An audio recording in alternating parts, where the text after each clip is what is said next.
Владата на вчерашната вонредна седница донесе одлука за намалување на ДДВ-то на горивата од 18 на 10% како дел од мерките за справување со високите цени на горивата. Според најавите со намаленото ДДВ и попустите што ги нудат дел од бензинските станици, премиерот Христијан Мицкоски очекува дека од вторник цените на горивата ќе останат на приближно исто ниво како и досега. Владините мерки почнуваат да се применуваат од денеска на полноќ. Ке траат во период од 2 недели. Проценките покажуваат дека со оваа одлука државата се откажува од околу 7 денари по литар гориво во делот на ДДВ, што на дневно ниво со потрошувачка од околу 1,6 милиони литри представува значителен финансиски ефект, односно нешто поволку од 3 милиони евра за 2 недели. Премиерот Мицкоски вели дека владата има подготвено и дополнителни мерки, кои би можеле да се активираат доколку ценовната криза се продлабочи, меѓу кои се разгледуваат можности за намалување на акцизите и дел од маржите на компаниите. Во однос на цените на основните прехранбени производи, од владата информираа дека состојбата се следи на дневна основа и дека доколку има потреба, ќе бидат преземени дополнителни интервенции за заштита на граѓаните. Министерот за надворешни работи и надворешна трговија Тимчо Муцунски денеска во Брисел оствари средба со представници на земјите членки во работната група за проширување при Советот на Европската Унија.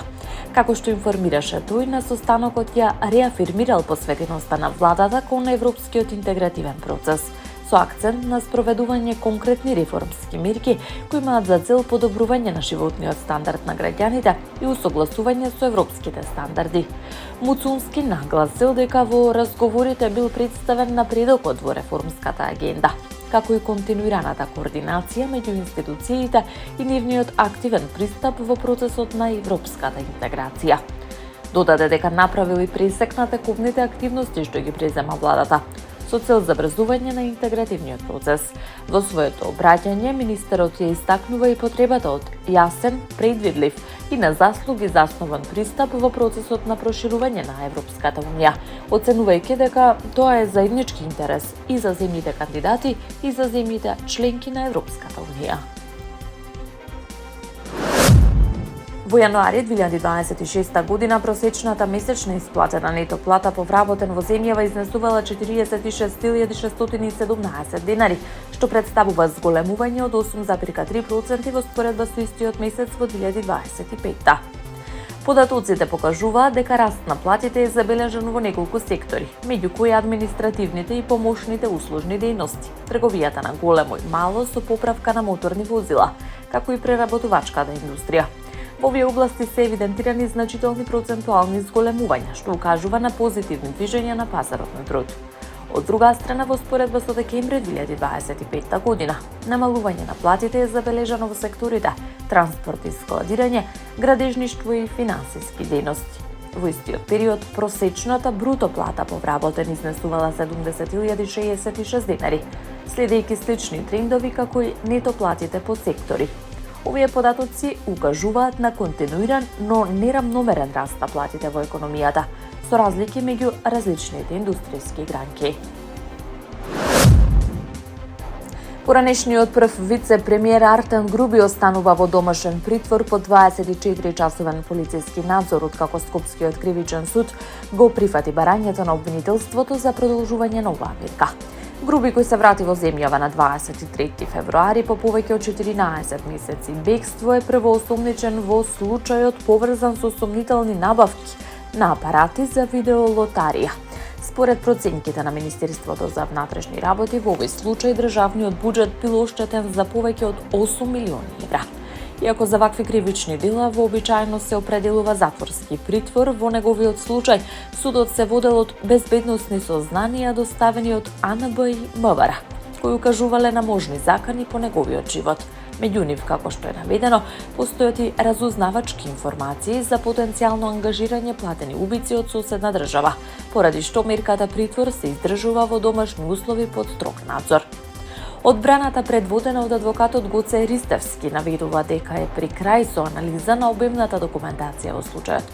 Сепак до овој момент поранешниот вице-премиер се уште нема даден официјален исказ пред надлежниот јавен обвинител за делата за кои се товари.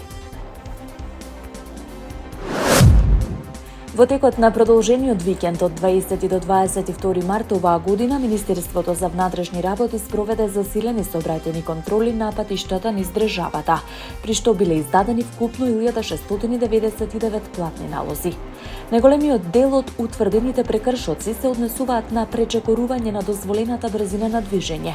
Дел од возачите биле санкционирани за безобзирно управување со возило. Во рамки на контролите биле лишени од слобода 60 лица, од кои дел управувале возила под дејство на алкохол.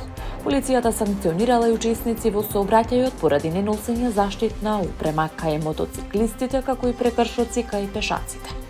Дополнително од сообраќај биле отстранети нерегистрирани технички неисправни возила. Дел од возачите биле казнети поради несоодветно затемнување на стаклата. Во истиот период се регистрирани случаи на управување без возачка дозвола, возење спротивно на изречена забрана и движење во забранет правец. Согласно кривичниот законник, во одредени случаи биле одземени и возилата. Од Министерството за внатрешни работи информираа дека засилените контроли ќе продолжат и во наредниот период, со апел до граѓаните да ги почитуваат сообраќајните правила, со цел зголемување на безбедноста на патиштата. Американскиот председател Доналд Трамп донел одлука да ги одложи планираните напади врз иранските електрани и енергетска инфраструктура, покако што наведе добри и продуктивни разговори со представници на Иран. Според објавите, американската војска добила наредба да ги одложи сите вакви операции за период од 5 дена. Трамп ја објави оваа одлука преку социјалната мрежа Truth Social, наведувајќи дека разговорите со Техеран биле конструктивни и дека диалогот ќе продолжи во текот на неделата. Тој додаде дека мерката зависи од исходот на тековните разговори и напредокот во дипломатските напори. Од друга страна, иранската страна ги оспори ваквите тврдења.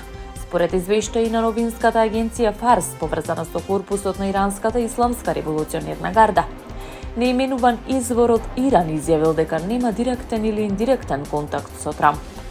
Техеран истовремено упати остри предупредувања дека ќе одговори со напади врз енергетска инфраструктура во регионот, доколку биде нападнат, вклучително и врз електрани што ги снабдуваат американските бази и други стратешки објекти. Иранските власти предупредија и на можни удари врз критична инфраструктура, како системите за десалинизација на вода во земјите од заливот, кои се од витално значење за снабдување со питка вода во регионот. Разликите во изјавите на двете страни дополнително ја зголемуваат неизвестноста околу можноста за деескалација на тензиите. Аналитичарите предупредуваат дека евентуална ескалација би можела да има сериозни последици врз регионалната безбедност и глобалните енергетски пазари.